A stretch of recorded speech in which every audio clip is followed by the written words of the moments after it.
वालेकुम गाइस, कैसे हैं आप? उम्मीद करती हूँ अल्हम्दुलिल्लाह अच्छे होंगे। माशाल्लाह से आप लोगों की दुआ से थोड़ा हम भी सही हैं। और जैसे कि आप लोगों को पता है कि मेरे बहुत ज़्यादा चोट लगी, एक्सीडेंट हुआ। और कोई नहीं, शुक्र है खुदा का कि मैं आप लोगों के बीच में सही सलामत बैठी हूँ, बोल रही हूँ और अपने बच्चों की देखभाल भी कर रही हूँ। तो गाइस, आप लोग हमारे लिए जैसे दुआ कर रहे हैं, जैसे अच्छे अच्छे कमेंट में हमें दुआ दे रहे हैं, वैसे ही आप हमारे लिए करते रहिए।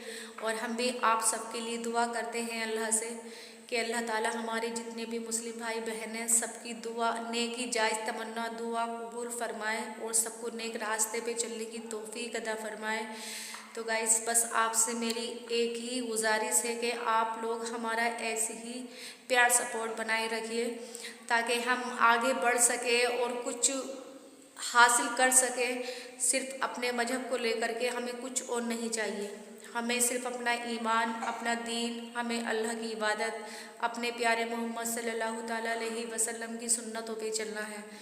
तो गाइस, आप ऐसे ही अपना प्यार सपोर्ट बनाए रखिए और जितना भी हो सके हम अपने हुजूर पाक की सुन्नतों पे चलें और आप सभी लोग अपने हुजूर की सुन्नतों पे चलें और अल्लाह के फ़र्ज़ों को अदा करते रहे। तो मैं आपसे एक बात कहना चाहती हूँ जो अल्लाह ताला ने फरमाई, आप ज़रूर सुने। ए बंदे, कितना भी जीना मुश्किल हो, तू रहम मांग, तू हौसला मांग, सब्र मांग। ए बंदे, कितना भी जीना मुश्किल हो, तू रहम मांग, तू हौसला मांग, तू सब्र मांग, लेकिन अपने लिए तू मौत या अजाब ना मांग। ऐसा वो करते हैं जो मुझ पर यकीन ना करते हैं। मैं तो पत्थर में भी कीड़े पाल सकता हूँ, मैं तो पत्थर में भी कीड़े पाल सकता हूँ, तू तू तो फिर भी इंसान है। मैंने पूरी कायनात को बनाया, तू तो फिर भी एक छोटा सा इंसान है। तो भाइयों, अल्लाह ने कितनी अच्छी बात लिखी। ये बात मैंने पढ़ी और मुझे बहुत पसंद आई कि बेशक अल्लाह बहुत गफूर रहीम है और अल्लाह ताला ने पूरी कायनात को बनाया, उसमें ऐसी ऐसी चीज़ें उतारी और उनको बनाया, ऐसी ऐसी चीज़ों को पैदा किया कि हम सोच भी नहीं सकते। तो हम हकीकत में हम तो फिर भी इंसान हैं।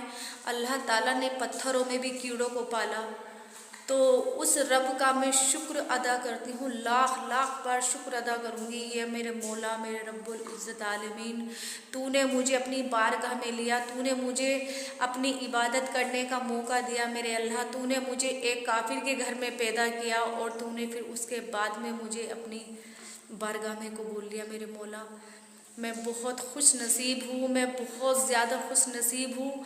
मैं वो मुसलमान हूँ जिसे मैं बस कह नहीं सकती कि मैं बहुत ज़्यादा खुश नसीब हूँ। और मेरे एक बेटी और तीन लड़के मेरे अल्लाह ताला दीन की तालीम पे चलाए। एक बेटा मेरा हिफ्ज़ कर रहा है, बस मेरे रब्बुल आलमीन उसे जल्द से जल्द हिफ्ज़ पूरा करा दे। बस मेरे मौला, बस मेरे बच्चे का दिल दिमाग सही, जैसे पढ़ाई में अभी तक चल रहा है वैसे ही चलता रहे। और मुझे गर्व है एक मुसलमान होने का कि मैं वो बहुत खुश नसीब इंसान हूँ कि मुझे अल्लाह ने अपनी बारगाह में लिया, नबी की उम्मती मुझे बनाया। और बस कहने के लिए कोई अल्फाज नहीं है कि मैं क्या कहूँ, मैं कितना कहूँ, कि जितनी भी मैं अल्लाह की तारीफ़ करूँ कम ही कम है।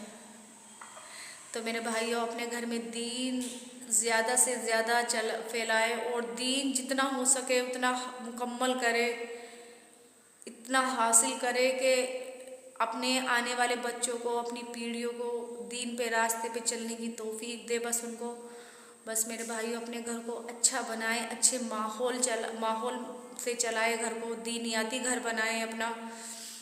बस मैं तो यही कहूँगी कि अल्लाह जितना भी हो सके मेरे मुस्लिम प्यारे बहन भाइयों को अच्छे रास्ते पे चलने की हिदायत दे, उनके दिलों में नमाज पढ़ने की तौफीक दे, उन्हें सदका खैरा ज़कात देने की तौफीक दे मेरे मौला। बस यही है। और भाइयों, कि मैं कितनी भी तकलीफ आ जाए कोई नहीं, डरना नहीं चाहिए। तकलीफ़ों का, परेशानियों का खुलकर सामना करना चाहिए, कभी भी हिम्मत नहीं आनी चाहिए, क्योंकि हमारा अल्लाह है ना, हमारी हिफाजत करने वाला, हमें खाना देने वाला, हमें कपड़े देने वाला। जो हमारे नसीब में हमारे मौला ने लिखा है वो हमें देगा, वो बेशक हमें देगा। कहीं से भी दे, किसी को भी ज़रिया बनाए, वो बैठा, वो है मेरा मौला, वो मेरा खुदा है, वो करता है सब कुछ। तो मैं तो फिर भी बहुत शुक्र अदा करूँगी उस खुदा का कि बस मेरे मौला मुझे ऐसी नेक रास्ते पे चलाता रहे, मेरे बच्चों को नेक रास्ते पे चलने की तौफीक दे, मेरे बच्चों को कलाम पाक हिफ्ज़ करने की तौफीक दे, और जितने भी मेरे मुस्लिम भाई बहन हैं सबको नेक रास्ते पे चलने की तौफीक दे। बस देख लीजिए भाई, मेरे हाथ में जो लगी थी तो उस पर ये पट्टी वगैरह बंधी है और सीधा हाथ है मेरा ये, तो बच्चों को भी लेने में दिक्कत हो रही है थोड़ा, और खाना भी नहीं बना पा रहे।